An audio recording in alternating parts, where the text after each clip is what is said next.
Prophetic encouragement and renewed determination bring the work in Jerusalem back to life in Ezra chapter 5, as the Jewish exiles resume rebuilding the temple.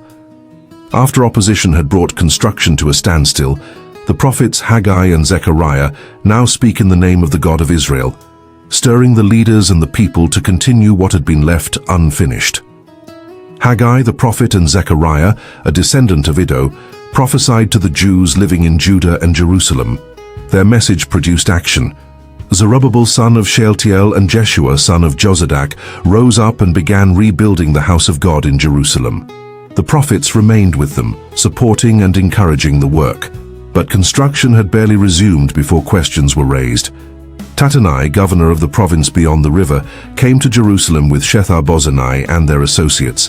They demanded to know who had authorized the Jews to rebuild the temple and complete its structure. They also asked for the names of those responsible for the work. This time, however, opposition did not immediately stop construction. Ezra tells us that the eye of God was watching over the elders of the Jews. The Persian officials therefore allowed the work to continue, while a report was sent to King Darius, and they waited for his decision. Tattenai and his associates wrote a detailed letter to Darius. They reported that they had visited the province of Judah and found the temple of the great God being rebuilt with large stones and timber.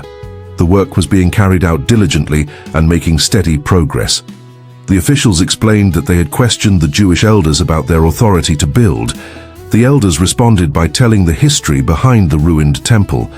They identified themselves as servants of the God of heaven and earth, and explained that they were rebuilding a temple originally constructed many years earlier by a great king of Israel. But their ancestors had angered the God of heaven. Because of their unfaithfulness, God had handed them over to Nebuchadnezzar, king of Babylon, who destroyed the temple in Jerusalem and carried the people into exile in Babylon. Their story, however, did not end with destruction. In the first year of Cyrus, king of Babylon, Cyrus issued a decree permitting the house of God to be rebuilt. He also returned the gold and silver articles that Nebuchadnezzar had taken from the temple in Jerusalem and placed in the temple at Babylon. Cyrus entrusted these sacred articles to Sheshbazzar, whom he appointed governor, and instructed him to take them back to Jerusalem and rebuild the temple on its original site. The Jewish elders explained that Sheshbazzar had come to Jerusalem and laid the foundation. From that time until the present, the temple had remained under construction, but was still unfinished. Tattenai concluded his letter with a reasonable request. He asked King Darius to search the royal archives in Babylon to determine whether Cyrus had truly issued such a decree. Then Darius could send back his decision concerning the matter. Ezra 5 presents a striking contrast with the previous chapter. Earlier opposition had succeeded in stopping the work. Now questions and official scrutiny arise again, but the builders keep going while the matter is investigated. The practical lesson is found in that change. A setback does not have to become permanent.